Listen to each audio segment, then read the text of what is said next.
అన్యాయము చేసే వారి యొక్క తలలపైన ఈటలు దించడానికి నేను బయలుదేరాను. చూస్తూ ఉండు, సంవత్సరములు గడిచిపోతూ ఉంటాయి, కానీ నా కార్యము నూతన పరుస్తూ ఉంటుంది.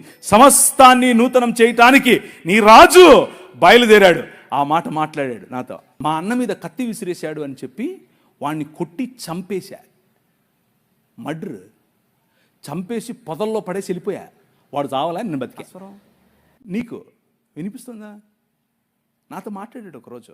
You are the light of the world అని చెప్పాడు. నువ్వు ఈ ప్రపంచానికి, ఈ లోకమునకు వెలుగు అన్నాడు.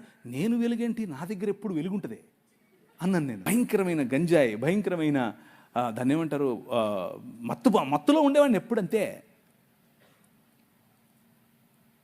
అలాంటి వాడిని నన్ను పట్టుకుని ప్రభు మార్చాడు. సుప్రీంకోర్టు మెట్లెక్కితే నేను సుప్రీంకోర్టులో ఒక బిల్ వేసాను, ఒక రిట్ పిటిషన్ వేసాను. అంటే భారతదేశం మొత్తంలో కూడా యాంటీ కన్వర్షన్ బిల్లు పెట్టాలి అని ఒకడు పెట్టాడులే విద్యార్థి అని. వాడికి వ్యతిరేకంగా నాకు సుప్రీంకోర్టు జడ్జి అడిగాడు, నీ లాయర్ ఎవడు అంటే, నాకెవరు లాయర్ లేరు సార్, నేనే అన్నాను. ఏంట్రా నువ్వే మాట్లాడుకుంటావు? మా నాయనదే supreme court. Doctor Babasaheb Ambedkar garu Columbia యూనివర్సిటీకి వెళ్ళినప్పుడు బైబిల్ స్టడీస్ అటెండ్ అయ్యేవారు. రూత్ పుస్తకానికి ఆయన వ్యాఖ్యానం రాశారు. He was a practising Christian. అవనించేది నేనే కొత్త మతం పెడతానని చెప్పి బౌద్ధంలోకి వెళ్ళి బౌద్ధంలో కొత్త మతం స్థాపించాడు. ఆ మతం ఏంటనుకుంటున్నారు? క్రైస్తవమే. ఎందుకు పనికిరావు, రాజ్యంలోనికి రా. నీ హృదయాన్ని ఆయనకి, ఆయన మారుస్తాడు, నిన్ను మారుస్తాడు, నీ జీవితాన్ని మారుస్తాడు, నీ కుటుంబాన్ని మారుస్తాడు. నా భార్య ఉంది, కోసి పాత్రేస్తుంది, ఉక్కు మామూలు పాత్ర కాదు. అడబెట్టండి,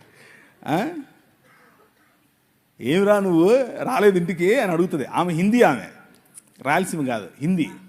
ఆమెను ఎక్కడ చేసుకున్నాను నేను? ఒకరోజు బ్యాప్టిస్ట్ చర్చిలో వెళ్ళి నేను ఉపవాసం ఉండి ప్రార్థన చేస్తున్నాను. దేనికోసం? అప్పుడు క్యాట్ ఎగ్జామ్ ప్రిపేర్ అవుతున్నాను. క్యాట్ ఎగ్జామ్ దేనికి రాస్తారు చెప్పండి? క్యాట్ అంటే పిల్లి కదన్నా అన్నారు పొరపాటున. క్యాట్ ఎగ్జామ్ దేనికి రాస్తారంటే MBA కోసం రాస్తారు. MBA లాంటి చదువులు చదవాలి అంటే క్యాట్ ఎగ్జామ్ రాయాలి. Cat GRE. క్యాట్ ఎగ్జామ్ కోసం ప్రిపేర్ అవుతున్నాను. ప్రిపేర్ అవుతూ ఉంటే వెళ్ళి ఒకరోజు ప్రార్థన చేస్తుంటే ప్రభు నాకు ఒక దర్శనం ఇచ్చాడు.